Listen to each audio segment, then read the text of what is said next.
pada hari ini? Ungu. Sudah paham?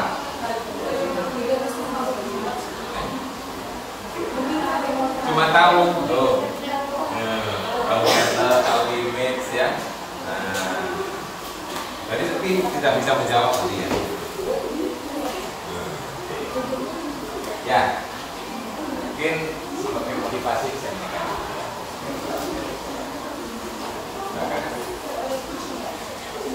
Anda sudah punya contoh banyak-banyak tentang grup ya. Jadi sudah banyak yang kita pelajari. Grup itu isinya adalah himpunan, terus kemudian ada relasi. Nah, homomorfisme itu nanti akan berbicara tentang pemetaan atau fungsi dari suatu grup ke grup yang lain. Kalau kita hanya berbicara himpunan, ingat ya dulu waktu berbicara pemetaan atau fungsi dari himpunan ke himpunan tanpa melibatkan operasi ya. Jadi yang kita lihat di situ hanya peta dari unsur ke unsur ya. Masih ingat fungsi itu apa? Fungsi atau pemetaan? Iya, gimana? Fungsi atau pemetaan, biasanya lengkapnya adalah fungsi atau pemetaan dari himpunan A ke himpunan B, ya. Fungsi dari himpunan A ke himpunan B apa itu? Anda boleh pakai bahasa apa saja untuk mendefinisikan fungsi ke genus terdekatnya, ya. Ya biasanya kalau dalam matematika itu kalau buat definisi dikaitkan dengan genus yang terdekat ya. Masih ingat ini kita di awal ini ya. Kira-kira genus yang fungsi itu apa? Relasi atau apa bahasanya? Pengaitan ya betul ya. Relasi atau pengaitan. Anda mau baca pakai relasi atau pengaitan. Jadi fungsi dari dari himpunan A ke himpunan B adalah relasi dari himpunan A ke himpunan B yang nomor 1 yang mengaitkan semua unsur di himpunan A dengan tepat satu unsur di himpunan B itu ya. Kalau relasi atau pengaitan kan sembarang ya, apakah himpunan A itu semuanya atau sebagian, apa kaitannya itu satu atau dua, itu kan bebas ya kalau namanya relasi.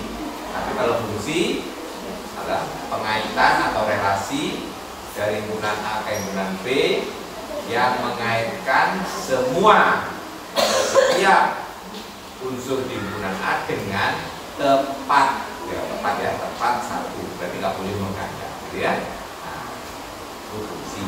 Jadi background dari kita ada fungsi. Nah, itu kita hanya berbicara fungsi dari himpunan ke himpunan. Padahal yang disebut grup selain himpunan ada koperasi. Nah, berarti koperasinya harus terlibat kalau kita berbicara mengaitkan antar grup. Ya. Jadi selain mengaitkan unsur harus memenuhi syarat fungsi, juga dikaitkan dengan koperasi. Bagaimana kaitannya operasi di grup pertama dan grup yang kedua? Sebagai ilustrasi begini ya, Anda ini yang konkret. Kita sudah punya S3 ya. S3 itu himpunan grup permutasi anggotanya ada 6 unsur ya. Contohnya S3. Di sini ini Anda sudah kenal.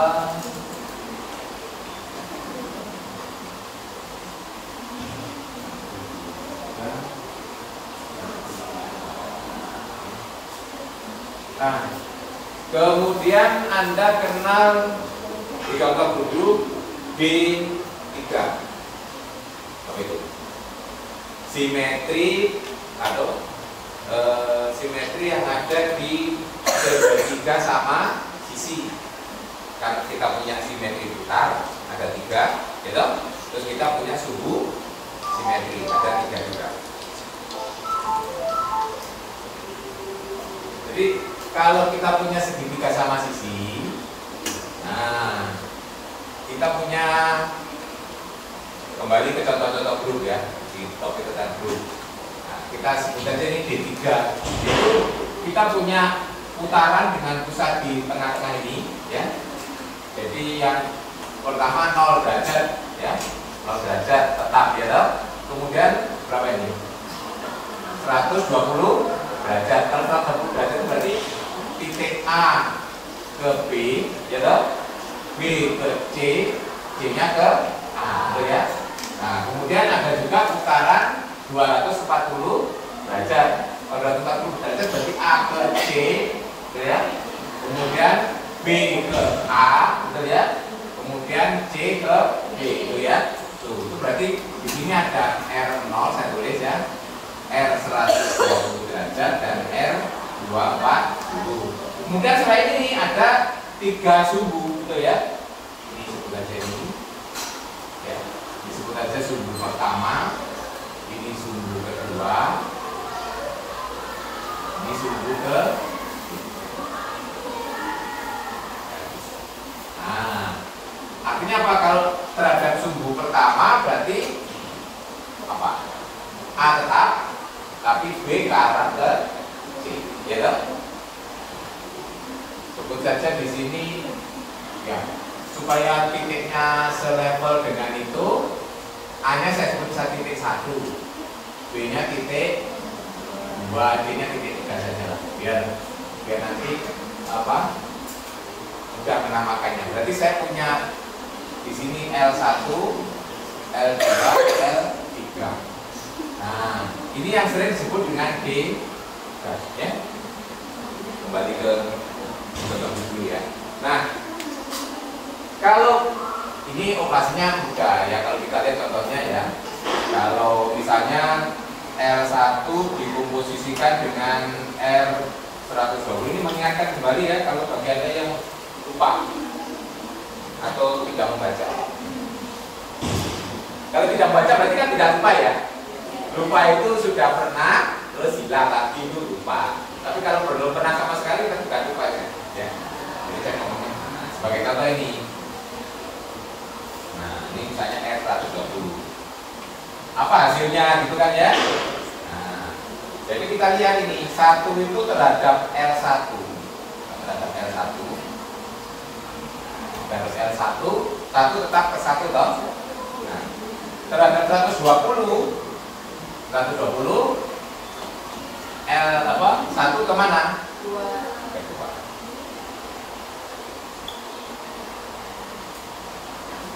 2 terhadap L1 ke 3. Betul ya?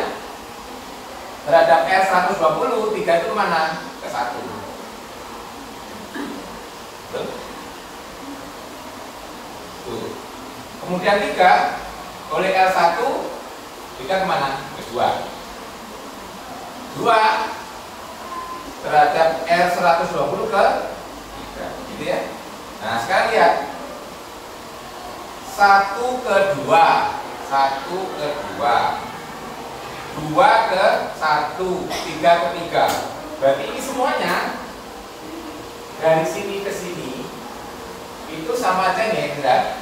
1 ke 2, 2 ke 1, 3 ke 3. Berarti sama aja dengan ini R3. Berarti ini L1 dikomposisikan dengan R2, R120, itu hasilnya sama aja dengan R3. Ini cara mencari pemetaan ya. Cara mencari hasil komposisi pelajaran SMP. Ya. Iya kan? Rumusnya SMA lah gitu. Kalau SMP dulu sudah dikenalkan adanya rotasi dan refleksi, ya. Refleksi. Nah, hasil komposisinya dipelajari waktu di SMA. Ya. Ini artinya refleksi terhadap L1 dilanjutkan dengan rotasi 120. Itu hasilnya sama saja dengan refleksi terhadap L3. Gitu ya. Nah, nanti sebagai grup saya ingatkan kembali ya. Tapi kalau Anda mau membuat tabel PLI-nya, di sini R0, R120, R240, kemudian L1, L2, L3. Nah, ada tulisan ini. Ya. Ini kayak tabel PLI kita membuat grup-grupnya. Nanti kalau lupa, kalau tidak lancar dibuat kembali. Jadi kalau dengan rotasi ini tetap.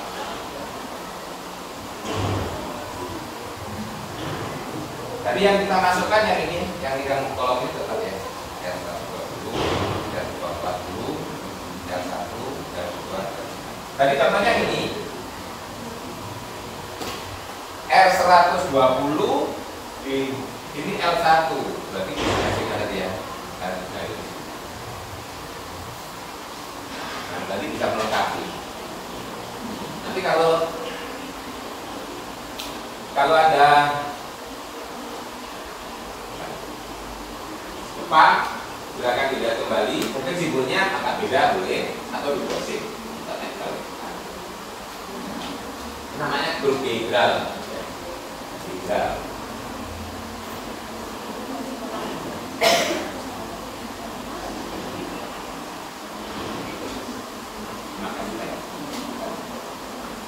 Nah, terus sekarang ini ada dua grup. Ini unsurnya kan 5. Nah, kita nanti akan mencoba melihat ya.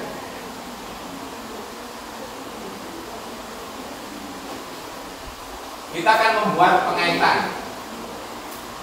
Misalnya identitas itu saya kaitkan dengan R0. Kemudian 1, 2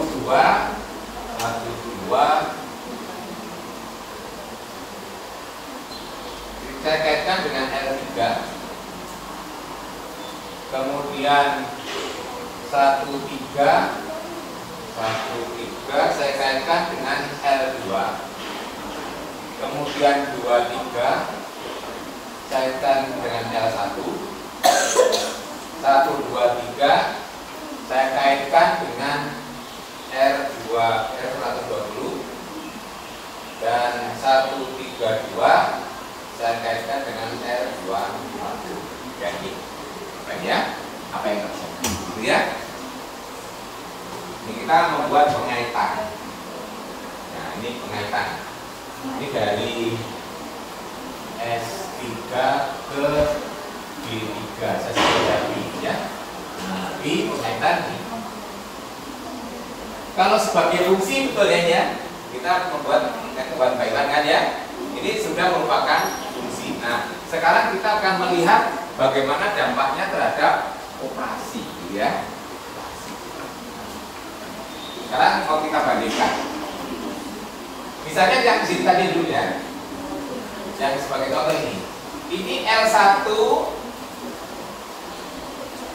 ini R ya, tidak ya, R 120 kalau dikomposisikan dengan L1 itu hasilnya kan sama dengan L ya. Nah sekarang coba lihat di sini. Lihat P dari pemetaannya dari balik. Karena yang saya tabelkan yang ini dulu, berarti kalau ini Anda sudah punya tabel, saya balik ya. Nah tabelnya saya sudah membuat yang karena domainnya yang ini kan berarti dari sini. Anda sudah punya tabel dari S3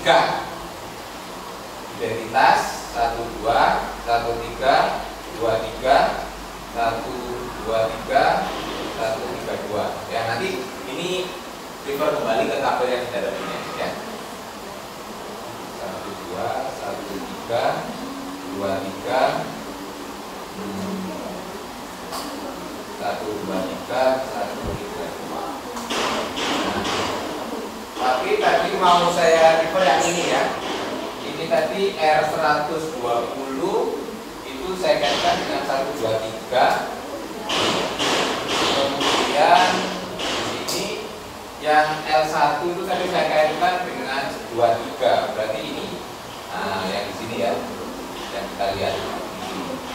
Di sini itu berarti 1, 2, 3 saya komposisikan dengan 23 ya, yang di sini.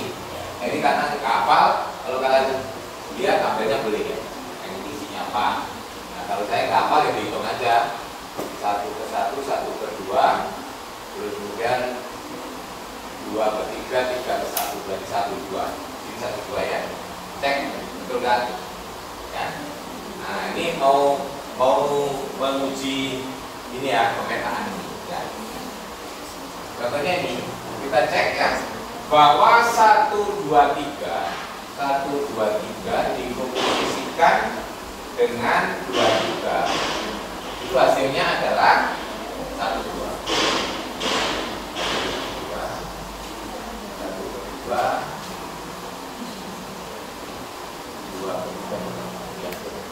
Nah, sekarang coba peta dari ini. Peta dari 1, 2, 3 ya. Peta dari 1, 2, 3 itu adalah R120.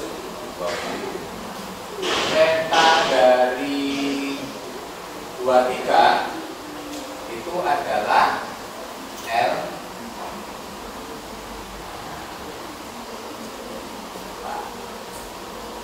Terus peta dari ini, kita lihat ya, 1, 2. Peta dari 1, 2 itu adalah L. Nah, sekarang begini cara ngeceknya. Ini P dari 1, 2, 3 dikomposisikan dengan 23. Ini. Berarti kan P dari ini ya, 1, 2. Berarti hasilnya P dari 1, 2 itu adalah L ya. Nah sekarang saya hitung sendiri-sendiri. P dari 1, 2, 3 dikomposisikan dengan P dari 2, 3. Nah berarti ini dicari pemetaannya dulu baru dikomposisikan. Berarti R 120 dikomposisikan dengan L1. Hasilnya adalah L. Mana ya? Sini sama.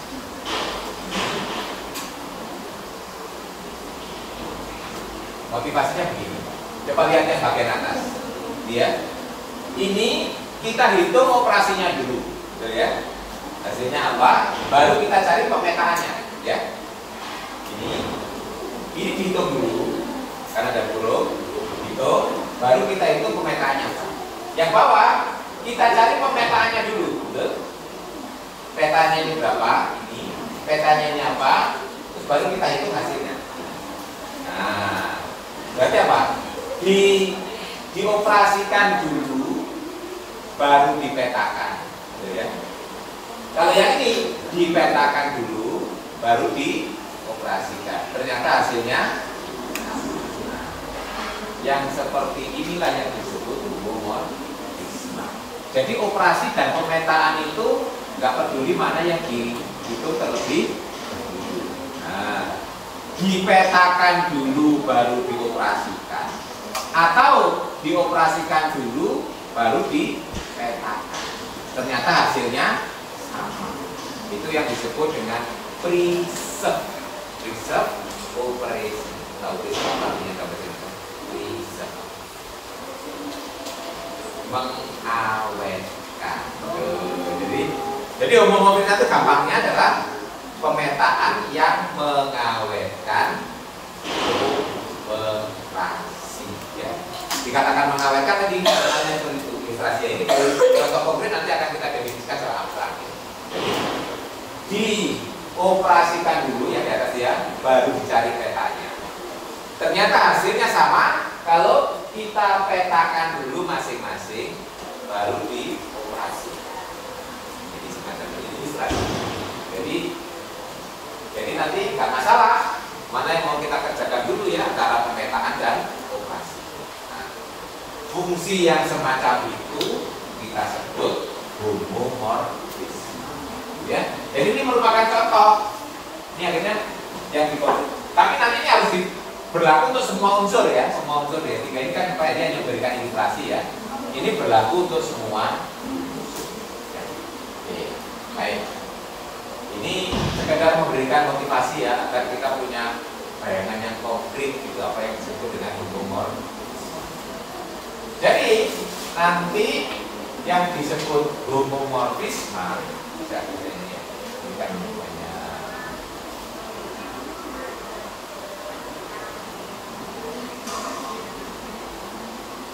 Jadi kalau kita punya grup ya, ada dua grup, misalkan G dan saya berikan operasinya aja biar nanti enak ya, karena operasinya ada bisa berikan.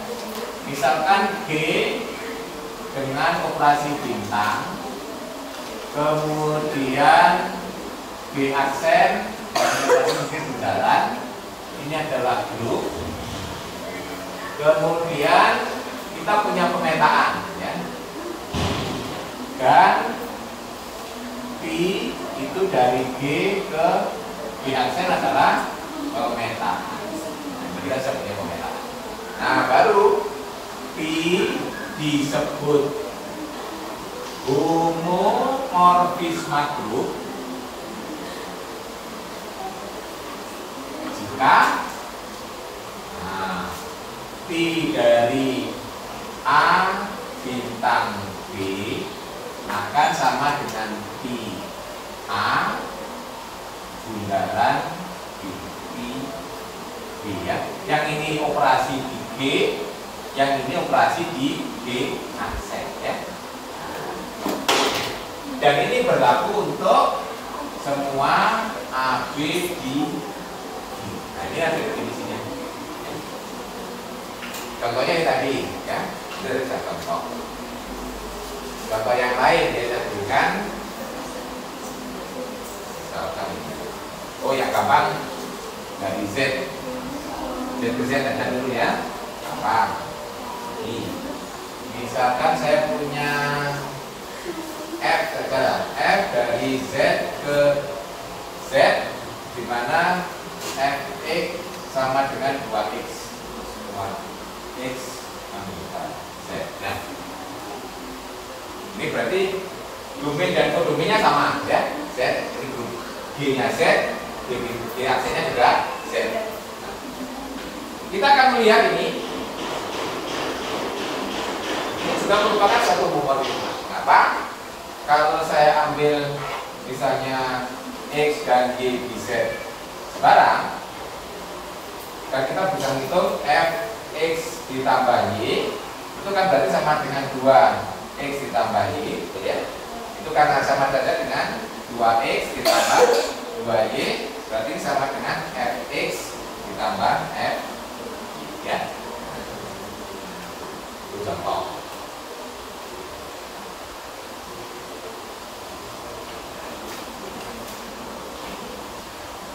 Contoh yang lain, misalnya saya punya B, B itu dari Z ke R plus, R plus, dimana di sini, jadi kalau ini Z grup terhadap operasi apa? Tambah. Kalau R plus kali ya. Kalau nggak saya sebutkan ini tambah, di sini kali ya. Di X-nya sama dengan 2 pangkat X ya. Nah, untuk semua X ya. Nah, ini dari Z, berarti ini Z operasinya tambah, R plus operasinya kali. Kalau R plus tambah kan bukan juga ya. Nah, R plus kali. Ini kalau kita ingin membuktikan dia homomorfisme, kalau saya ambil X dan Y di Z sebarang, berarti G dari X ditambah Y akan sama dengan 2 pangkat X ditambah Y, ya. Ini menurut hukum eksponen akan sama dengan 2 pangkat X dikalikan 2 pangkat Y. Berarti ini sama saja dengan Gx dikalikan G, ya. Berarti ini merupakan contoh umum. Contoh-contoh yang lain, coba lihat yang ada di bukunya kalian. Punya kan semuanya? Kualitas filenya bisa dicek, ya. Nah, kita coba lihat bersama-sama bagaimana. Kalau sana biasanya kan nggak diverifikasi gitu ya. Nah, kadang-kadang dikomentari saja. Bagaimana kita melihat?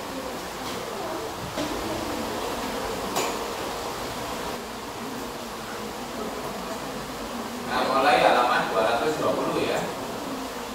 Contoh 1, contoh 2, 3, 4, 5, 6, 7, 8 example ya. Udah dibaca semuanya? Halo? Kalau belum, coba dilihat sekarang. Banyak kan belum baca ya? Dilihat. Lihat. Halaman 220 semuanya ya. Boleh dibaca di HP, boleh di komputer, di tablet.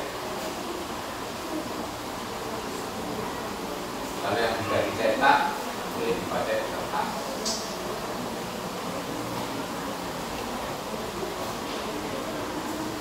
Nah, contoh 1 sementara kita tinggal dulu karena isomorfisme itu jelas merupakan isomorfisme ya. Contoh 2. R bintang adalah group of non-zero real numbers under multiplication ya. R bintang.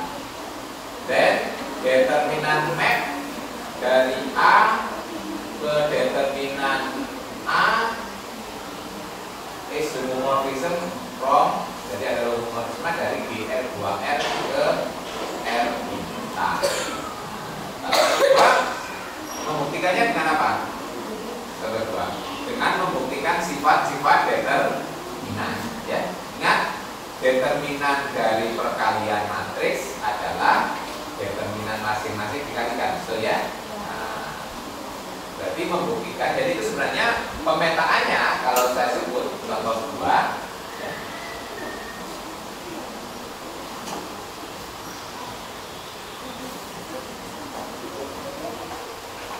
Nanti Anda teruskan sendiri kalau nanti yang eksplorasi.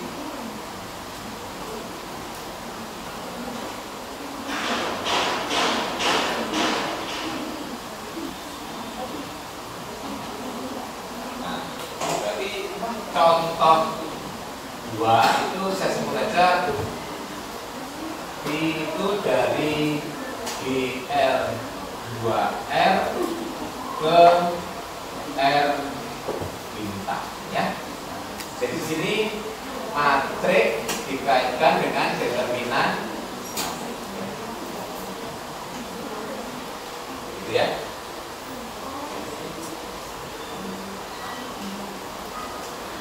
Nah, bagaimana ini membuktikan sebagai homomorfisme? Ya kita ambil aja matriks, ambil A, B, anggota GR2R sebarang. Berarti nanti I dari AB ya, ini GR2R itu operasinya perkalian matriks ya. Itu adalah determinan dari AB. Ini menurut sifat dari determinan sama dengan determinan A dikalikan determinan B, betul ya. Ini kembali ke bukunya Walt Anton di mata kuliah algebra linear ya. Nah, berarti ini akan sama dengan B A B ya. Jadi ini berdasarkan sifat perkalian matriks ya. Nah, itu baik itu ya, biasanya contoh di buku kan diverifikasi detail ya, bukan sekilas verifikasi. Oke, contoh 3 3.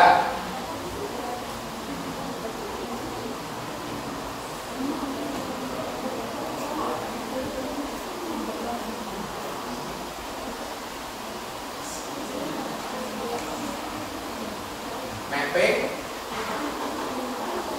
Nanti belum kita berbicara kernel ya. Kita masih membicarakan apa itu nomor 3.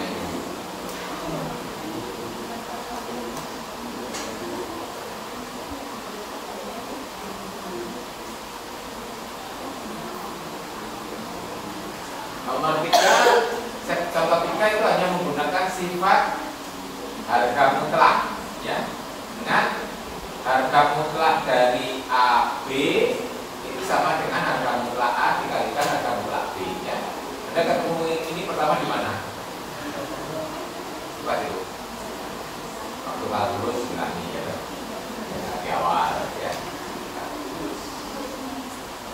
Mau masuk itu jika pun ada familiar dengan ketahuan nilai absolut ya, harga mutlak karena pendefinisian limit dan sebagainya kan menggunakan harga mutlak ya.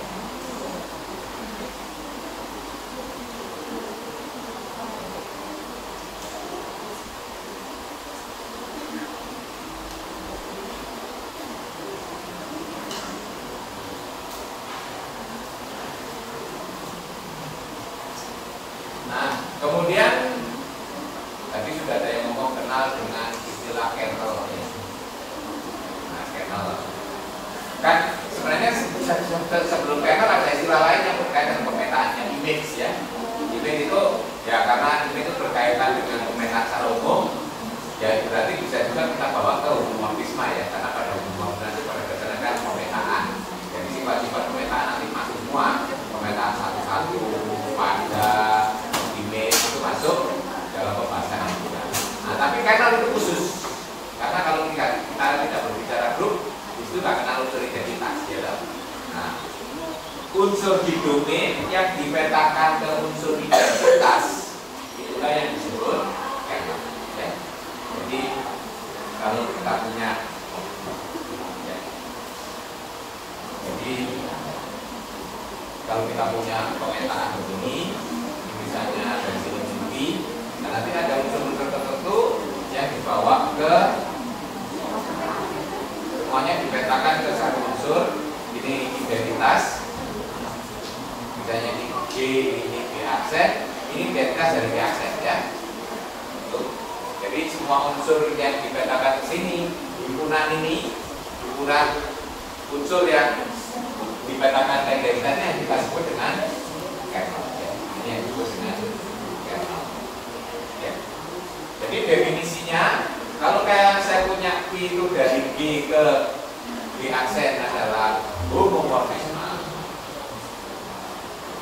Nah, kernel B itu adalah unsur anggota G tetapi dipetakan ke identitas dari G aksen. Jadi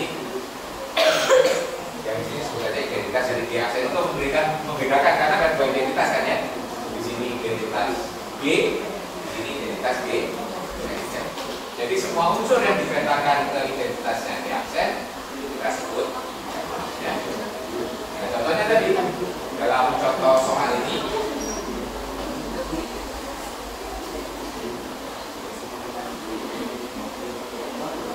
contohnya ini yang example 2 tadi. Kenapa di situ kok kernelnya adalah SL2L ya? Tadi yang ini ya. Nah, ini coba. Kenapa kayak kernelnya ini SL2L ya? Berarti di sini kalau kita hitung kernelnya di sini, yang ini ya. Berarti kan matriks A anggota BL2R dimana di sini petanya berarti kan PA sama dengan identitas di R bintang apa? 1 ya kan operasinya kali 1. Berarti kan sama aja ini A anggota BL 2R, ya, determinannya sama dengan ya, himpunan matrik kalau determinannya 1 adalah SL, ya.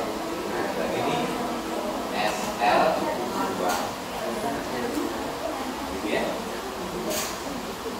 Jadi itu kan menjadi himpunan matrik yang determinannya 1. Kalau SL2, GL itu kan yang penting tidak nol saja ya. Oh ya. Cara mengidentifikasi kernel ya kita lihat syarat keanggotaannya.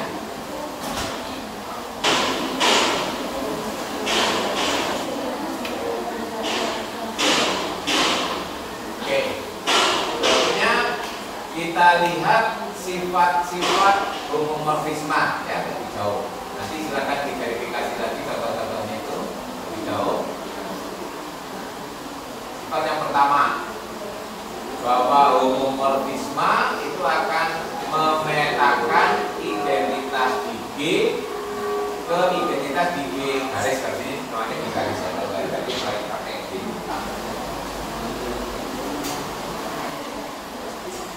Sifat yang pertama, ya. Berarti kalau saya punya P dari G ke, kalau G itu saya sebut garis ya. Kita selalu jalan di garis. Ini adalah homomorfisme grup. Nah, berarti sifat pertama itu menunjukkan bahwa P dari identitas adalah, ini identitasnya G ya, identitasnya G adalah identitas dari G, gitu ya, gitu kan ya. Jadi membawa identitas ke identitas. Bagaimana membuktikan ini? Ini cukup kita gunakan bahwa identitas kali identitas adalah identitas, gitu ya. Nah, jadi ini pembuktiannya adalah P dari EG, coba ya, P dari EG itu kan sama aja P, EG-nya saya tulis berarti EG dikalikan EG, betul ya? Identitas kali identitas dengan identitas kan ya?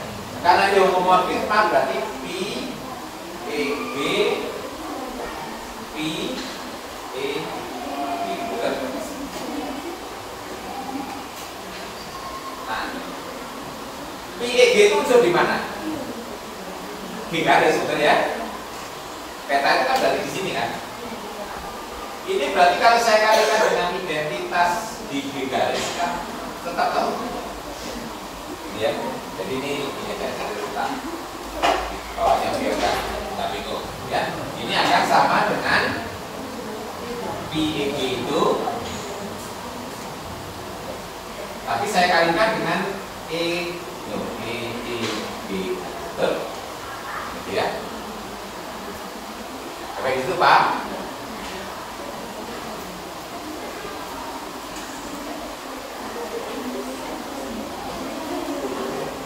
EG ya itu karena di EG itu berada di EG garis ya.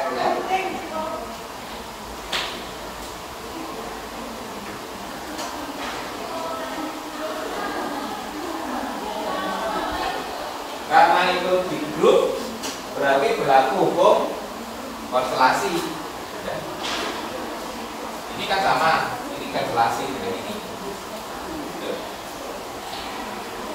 Berarti kesimpulannya di sini E B garis sama dengan P E.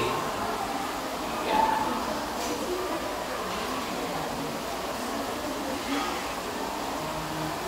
Nanti walaupun di situ tidak disebutkan, sifat saya tambahkan bahwa homomorfisme itu juga memetakan inverse ke inverse, ya kan? Ini kan identitas ke identitas. Artinya apa? Peta dari A inverse adalah peta A di inverse kan. Nah ini sama ya. Di sifat itu nggak disebutkan eksplisit ya. Saya tambahkan. Dimasukkan aja di sini bawahnya. Jadi ini 1A 1B gitu. Nah, jadi sifat yang kedua, dia juga memetakan inverse. Itu berarti sifat kedua yang penting adalah ini. P dari A inverse adalah sama dengan P A inverse A. Nah, beda ya. Kali ini juga menggunakan sifat itu, bahwa P dari A inverse itu kan sama aja dengan PA, betul ya? Ini saya tulis sebagai PA, ya. Nah, ini menurut sifat yang di situ sama dengan E dari B garis. Padahal ini merupakan umum ordinal, berarti PA P A.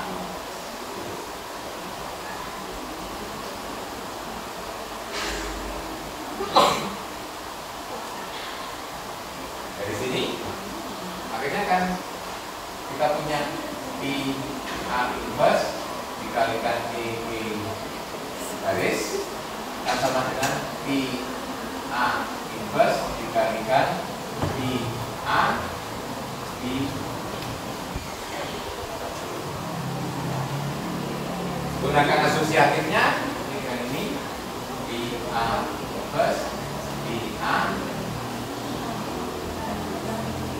Ini kan jadi identitas. Jadi akhirnya sama dengan P. Yang ini karena dikali-kali dengan ini akhirnya akan sama dengan P. Nyambung.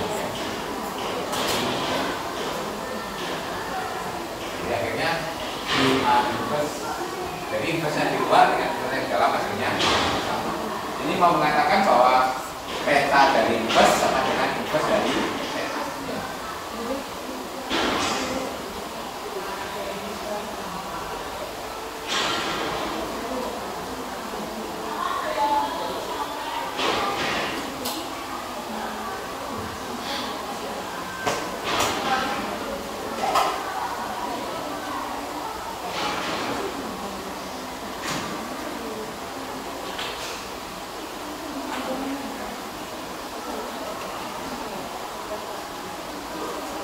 Sifat-sifatnya menarik.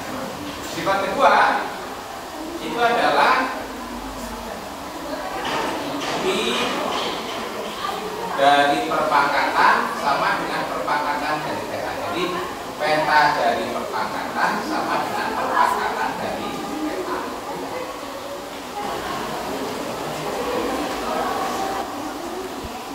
Nah, kalau nomor 2 itu ada bisa membuktikannya bisa di kasus ya. Kasus kalau N-nya positif, kalau N-nya 0, kalau N-nya negatif gitu ya. Nah, kalau positif kan ini pangkat itu kan perkalian sebanyak gitu ya. Oke. Yang berikutnya yang sifat nomor 2. Jadi kita akan menentukan P dari B pangkat N itu sama dengan P B pangkat N untuk semua N di Z.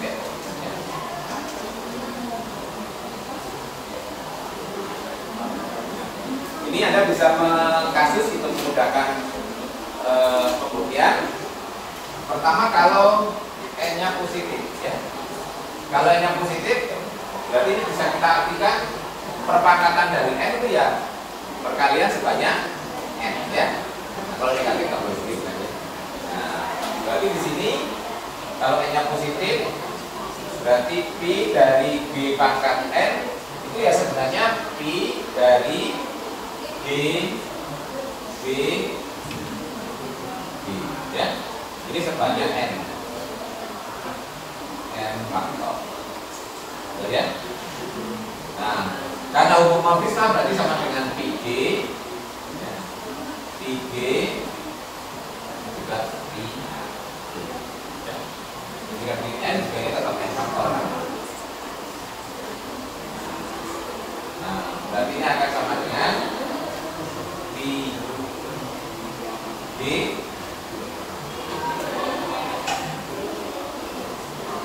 ini akan sama dengan P D ya. Kalau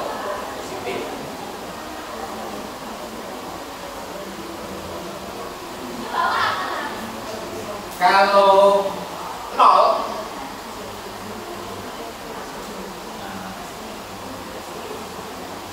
kalau n sama dengan 0, berarti V dari B pangkat n. Kalau n-nya 0, apa arti B pangkat n? Identitas, ya. Jadi V dari identitasnya B. Nah, padahal kita lihat sudah punya V dari identitas B itu adalah identitas B dari B. Itu berarti sama aja dengan VG lagi dipangkatkan 0, ya. Ya. Jadi kalau 0, sekarang bagaimana kalau n-nya itu negatif? Misalkan di sini saya sebut aja T itu sama dengan min n, berarti min n-nya kan positif, ya.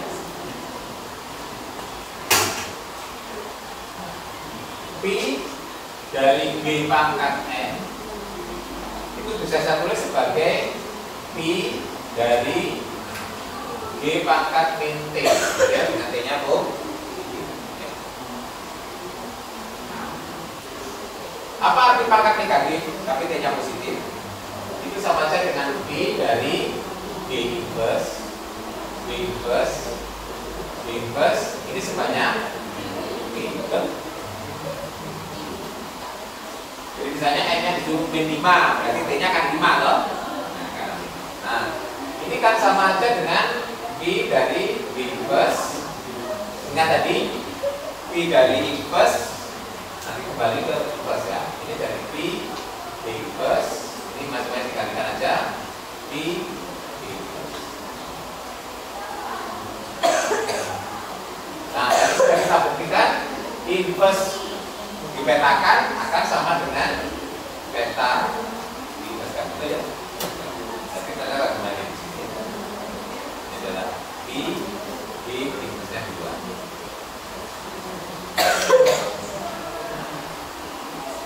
Berarti di sini kan akan sama aja dengan PG inverse tapi pangkat T, betul, ya? Nah, ini banyak T loh.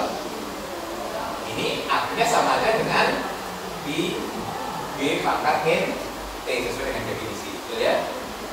Kan sama dengan kembali kita di dalam pangkat min T, itu, ya, inverse banyak T. Nah, ini berarti kan sama aja dengan PG pangkat min T, kan?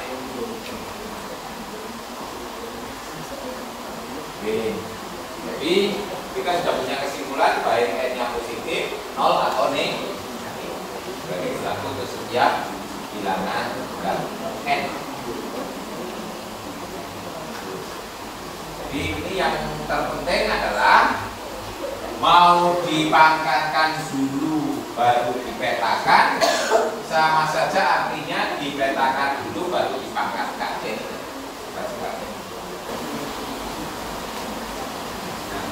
Dari nomor 2 akhirnya berdampak pada nomor 3. Jika order G-nya hingga, maka order D membagi order peta B membagi order D, ya. Nah, bagaimana membuktikan itu? Saya misalkan, kalau dimisalkan order D-nya itu, misalkan order B-nya itu n, ya. Berarti dari sini apa? N itu merupakan bilangan bulat positif, gitu, terkecil, sehingga G pangkat n sama dengan identitas, itu aja. Nah, sekarang P dari G itu tadi yang kita bagi adalah PG membagi D, order D, ya. Nah, sekarang tadi dari penghitungan PG pangkat n, ya, itu akan sama dengan P dari hitungan sebelumnya, ya, D pangkat n. D pangkat n karena n itu order, berarti sama dengan identitas. Nah, peta dari identitas ini identitas B adalah Ingat salah satu sifat akibat kemarin ya. Kalau kita punya suatu unsur dipangkatkan K sama dengan identitas, maka K akan berarti order unsur ya. Nah, kalau A pangkat K sama dengan identitas, maka K membagi order A membagi baliknya order A membagi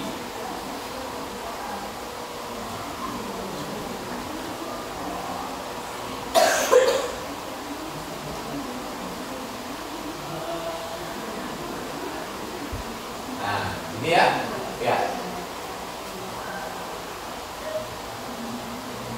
V G pangkat N sama dengan identitas ya. Jadi N akan membagi order ini, order dari P G akan membagi N pakai sebaliknya. Biar lagi ya, ini ada di waktu kita berbicara order. Nah, padahal yang tadi adalah order G, betul ya? Jadi order dari B membagi order G. Nah, kemudian yang kedua, ya tinggal kalau order G-nya hingga, kalau order G-nya hingga, kita gunakan akibat teori Malagrang bahwa order unsur membagi order ya. Padahal order peta tadi kan juga membagi order unsur ya. Nah, sudah di sini. Ini bagi ini, padahal ini bagi, akibatnya kan ini bagi tidak. Nah, sifat transitif pembagian. Kalau A membagi B membagi C, pasti A membagi C ya. Ini yang penting adalah sifat yang keempat. Kernel itu merupakan subgroup. Anda lagi bisa membuat ilustrasi ya di contoh tadi. Misalkan di contoh 2 tadi ya, kernelnya tadi kan SL2L. Padahal buktinya adalah GL2L. Nah, kita tahu bahwa waktu itu sudah kita melakukan subgroup ya. SL2L adalah subgroup dari GL. Demikian contoh 3. Di situ pada harga mutlak kernelnya adalah 1 min 1. Nah, 1 min 1 itu adalah subgroup dari R5 ya. Ini nanti akan kita buktikan secara umum bahwa kernel itu merupakan subgroup dari V. Buktikan secara umum bahwa kernel adalah subgroup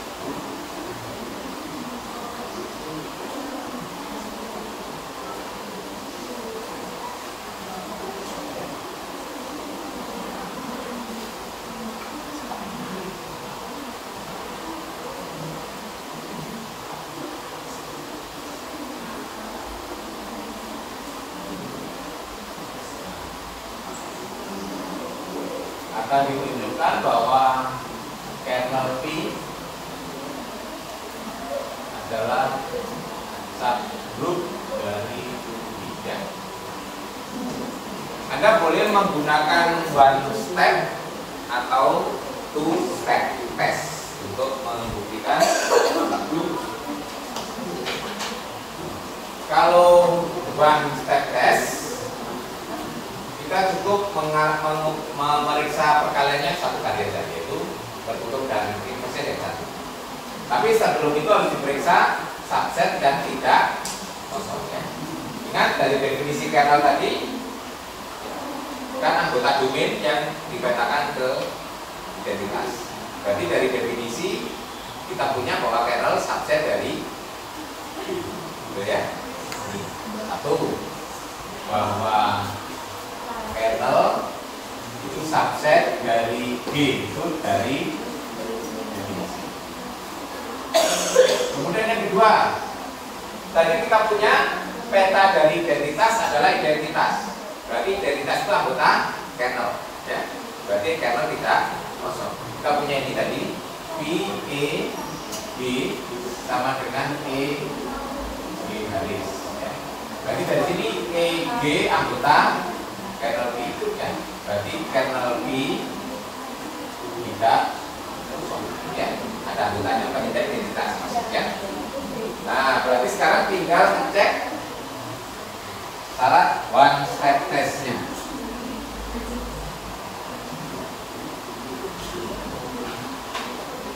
Kalau saya ambil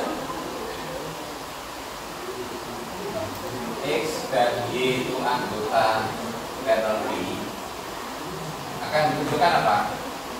Akan ditunjukkan X, Y inverse anggota kernel. Nah sekarang karena X dan Y anggota kernel P, berarti P X itu sama dengan identitas, P Y juga sama dengan identitas ya. Nah, bagaimana kita menunjukkan X Y inverse anggota kernel? Gimana menunjukkan? Menunjukkan ini anggota kernel caranya bagaimana? Ayo kamu. Kalau orang membahas kok tidak tahu nanti ya. Ini yang membuat Anda jadi nanti bingung kan gitu ya. Karena kalau Anda perhatiannya ke tempat lain, alurnya jadi terputus. Nanti sampai di rumah, ini tadi ke sini dari mana gitu ya. Nah, perlu diperhatikan ya. Karena belajar itu harus alurnya nggak boleh. Ada yang bisa menjawab untuk menunjukkan X Y inverse anggota kernel? Bagaimana caranya? Nah kalau nggak tahu caranya ya nggak akan bisa terus ya. Menunjukkan apa yang harus kita tunjukkan agar dia mudah kernel.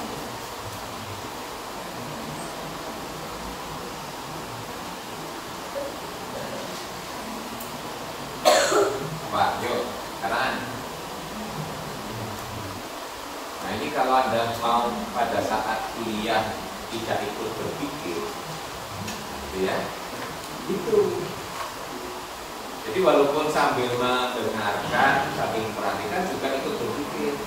Namanya terima jadi ini mengapa ya, itu proses ya.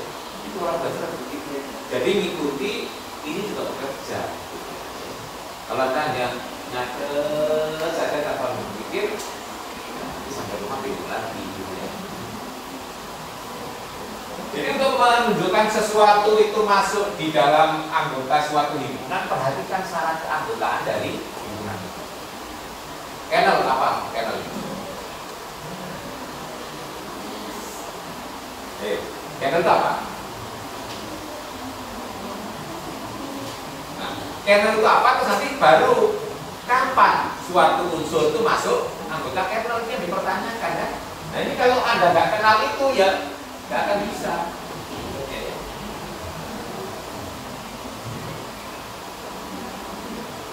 Saya tanya lagi sekali lagi. Kernel P. Bukan apa salahnya?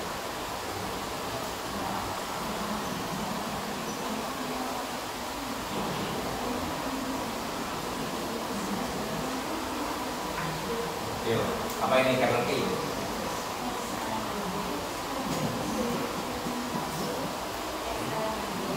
Apa? X anggota B,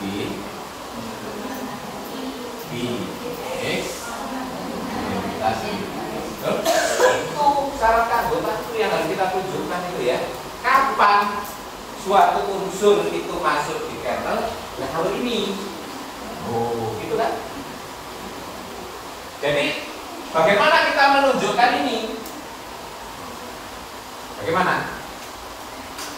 Harus tunjukkan peta dari X inverse sama dengan identitas. Itu harus terpikir ya. Kalau itu enggak, ya enggak jalan ya. Wong yang mau ditunjukkan saya enggak tahu bagaimana menunjukkannya. Nah, menunjukkan itu ya harus tahu apa yang mau ditunjukkan. Ini kan, oke saya tunjukkan alun-alun, padahal alun-alun aja nggak tahu di mana, gitu ya. Cirinya alun-alun aja nggak tahu, gitu ya. Nah, itu. Jadi bagaimana? Ya, ini harus ditunjukkan bahwa peta dari XY inverse sama dengan ini. Gitu ya. Ini yang kita tunjukkan kalau kita mau menunjukkan nanti dipakai fakta ini karena XY anggota kernel ini. Nah, berarti kita hitung saja itu. Kalau nanti hasilnya ternyata identitas, nah berarti dia anggota kernel. Di sini P dari X, Y inverse karena homomorfisme ikuti saja. Ini Px berarti P, Y inverse. Ya.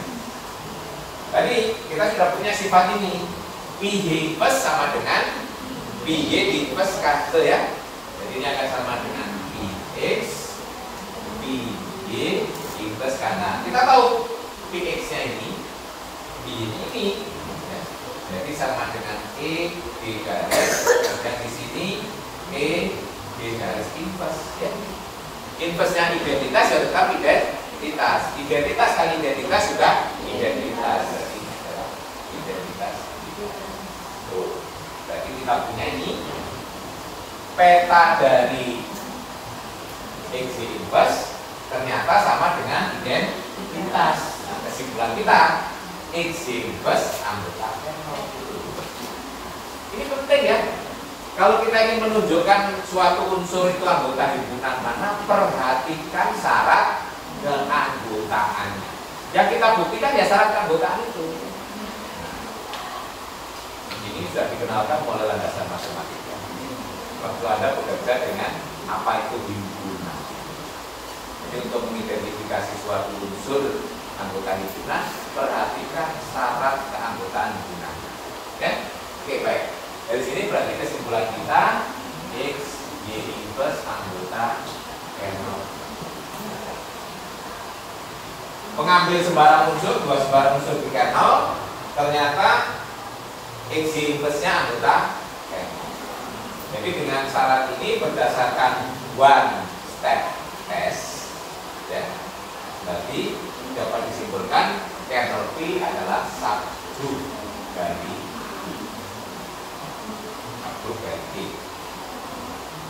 Nanti Anda boleh coba yang ketiga ini dijadikan dua, yaitu akhirnya kita bisa menggunakan two step test ya. Kalau two step test, Anda menunjukkan perkaliannya di dua anggota kernel, baru kedua inverse sendiri sebagai anggota kernel sedangkan, gitu ya. Coba. Kalau saya cenderung kalau two step test bisa, one step test bisa, saya pilih yang one step test karena lebih efisien kan. Nah, makanya menjadi lebih sedikit. Kalau two step test kan harus dua. Kecuali kalau memang one step test nggak bisa, harus terpaksa two step test ya, itu memang harus ya. Memang ada kalanya soal-soal tertentu, permasalahan tertentu nggak bisa dua-duanya ya. Mungkin bisa salah. Kalau ini dua-duanya bisa. Kalau dua-duanya bisa, saran saya mengambil yang efisien. Baik. Dari sini kita sudah punya grup subgroup ya. Bahkan nanti kesimpulannya lebih hanya sekedar satu. Dapat ditunjukkan bahwa kernel itu merupakan subgroup normal. Nah, penting ya. Subgroup normal. Kalau normal kita bisa periksa kenormalannya dengan menggunakan ini ya. Dan diklaim lagi kalau ingin membuktikan normal ini kan ya. Jadi G kernel P dikalikan P inverse harus anggota kernel P ya. Untuk semua subset ya, kan sebagai gimana subset ini kan anggota untuk semua G di ya. Kalau Anda bisa menunjukkan ini, berarti kernel merupakan subgroup normal. Menunjukkan ini sama dengan kan ini diganti unsur nanti berarti semuanya ya, waktu Anda bekerja dengan syarat-syarat atau sifat-sifat yang ekuivalen itu sebagai catatan nanti bisa Anda coba di belakang akan dipakai ya, nanti di belakang juga akan ditunjukkan lagi ini. Jadi sebenarnya catatannya tidak hanya sekedar subgroup tapi juga merupakan subgroup.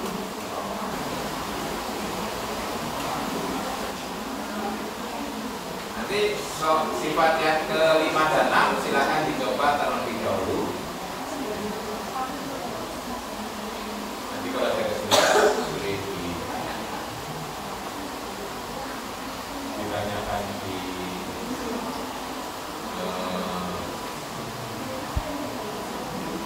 forum diskusi boleh.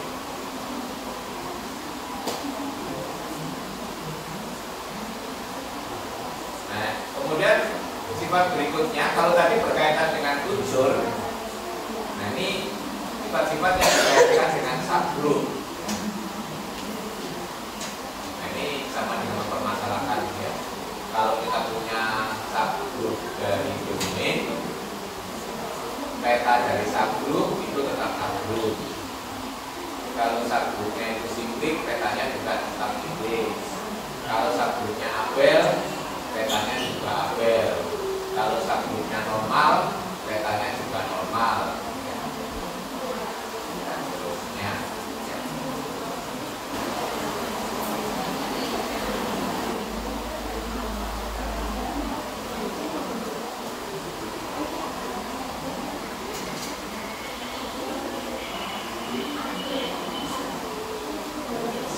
Nah, yang pertama di sini peta dari subgroup. Kalau program di sini ya pi kecil terus semua angka berada di ya. Grade-nya adalah pi h, ini adalah subgroup dari pi ya. Nah, untuk menunjukkan ini ya sama seperti kita bisa pakai one step test atau two step test. Nah, periksa yang pertama berdasarkan definisi ini ya, peta itu pasti berada di peta berada di G garis ya, karena ini pemetanya kan dari B ke G garis ya toh. Jadi ingat bahwa pi H pasti anggota G garis gitu ya, untuk semua H di H ke. Artinya apa di sini? Berarti pi H pasti subset dari G garis itu. Karena semuanya berada di sini kan, berarti di subset. Oke, sifat kedua. Apakah pi H itu kosong atau tidak? Tidak. Kenapa? E dari B itu kan masuk di H. Kenapa? Karena itu subgroup. Subgroup pasti memuat identitas. Padahal pi dari EG itu sama dengan EB garis ke. Tapi dari sini kesimpulan kita apa? EG garis anggota pi ya. Nah, karena ini sama dengan peta dari suatu unsur pi H. Berarti ini anggota pi ya. Jadi pi H tidak. Terus kita pakai one step test boleh. Kalau saya ambil dua unsur di pi H, ketiga ya. Yang ketiga, kalau saya ambil X, Y, Y, P, H sebaran, yang akan ditunjukkan apa? X, Y inverse masuk di Y. Ya, paham ya? Di sini bagaimana kita menunjukkan P, X, Y inverse masuk di pi H? Nah, ini skalanya P H ini ya. Jadi X, Y inverse nanti harus merupakan peta dari unsur di pi H. Berarti kan salah satu dan lebih. Jadi kalau ini nanti berada di sini, berarti dalam benak kita X, Y inverse harus sama dengan pi dari unsur H. Nah sekarang kita mulai dari sini. Karena X dan Y anggota pi H, berarti apa? X itu akan sama dengan pi ya. Y sama dengan pi H2 untuk suatu H1 H2 bintang. Oke, paham sampai sini ya. X berada di pihak, X berada di sini ya.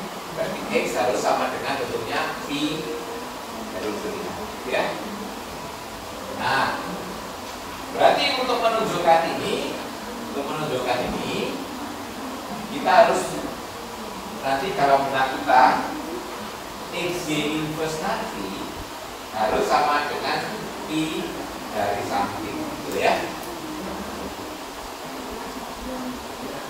Sekarang ikut aja. X Y inverse kan sama dengan pi H1 pi H2 inverse.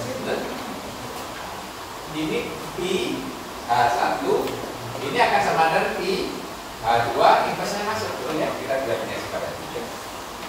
Karena ini homomorfisme berarti pi H1 H2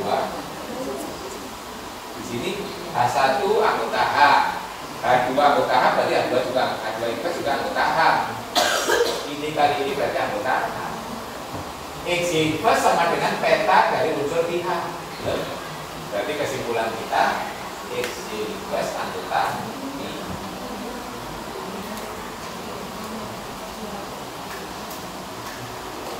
Gitu ya. Ini jadi masalah mendeteksi syarat keanggotaan himpunan itu mutlak ya, kita harus tahu di sini ya. Kalau kita mau menunjukkan dia masuk di himpunan mana ya kita periksa syarat anggota. Perhatikan itu ya. Jadi makanya pelajaran waktu di landasan matematika tentang himpunan, terutama bagian cara menyatakan himpunan, nah, terutama cara yang menyatakan himpunan dengan syarat keanggotaan. Itu karena abstrak bisa kita pakai itu. Ya. Ini berarti peta dari subgroup adalah subgroup itu gampangannya ya. Peta dari subgroup adalah subgroup. Tapi subgroup yang pertama itu kan di domain ya. Petanya berada di domain ya. Peta dari subgroup akan jadi subgroup dan itu.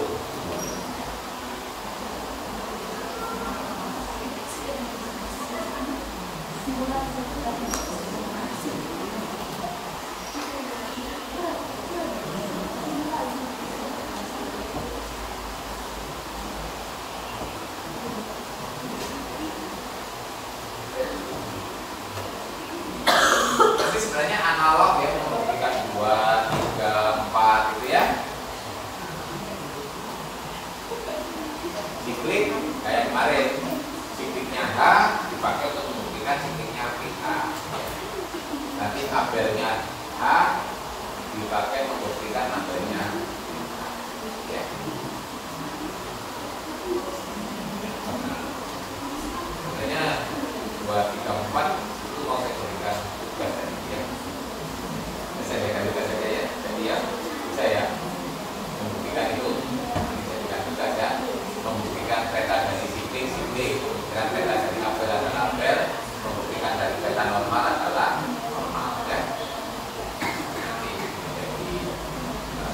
jadi banyak perlu saya ketik nanti saya pertimbangkan. Kira-kira kalau tugas tidak terlalu besar. Kalau melihat ini ya, ada yang saya tidak ya.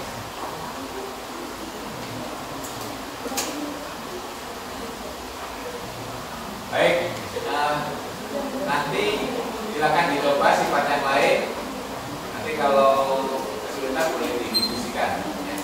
Nanti mungkin Pak Edi bisa membantu ini karena buahnya sekali pertimbangannya, jadi bisa didiskusikan di forum diskusi. Nanti saya postingkan bagi yang bertanya.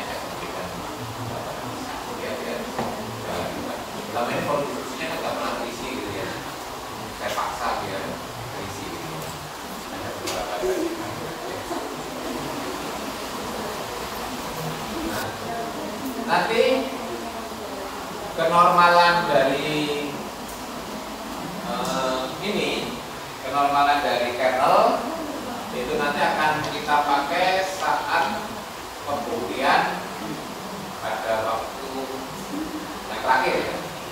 bahwa isomorfisme yaitu pada saat bekerja dengan menerima fundamental untuk menerima prisma. Nanti penting. Kenapa? Karena kita akan kita bentuk full hasil. Tapi nanti untuk pekan depan kita akan berbicara dulu apa itu isomorfisme. Baru nanti pekan terakhir ke-15 kita akan berbicara tentang teorema isomorfisme.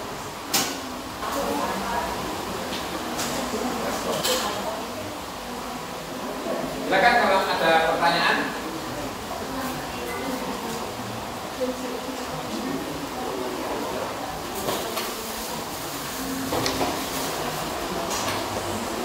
Oke, insyaallah kita ketemu lagi Senin pekan depan dengan topik isomorfisme.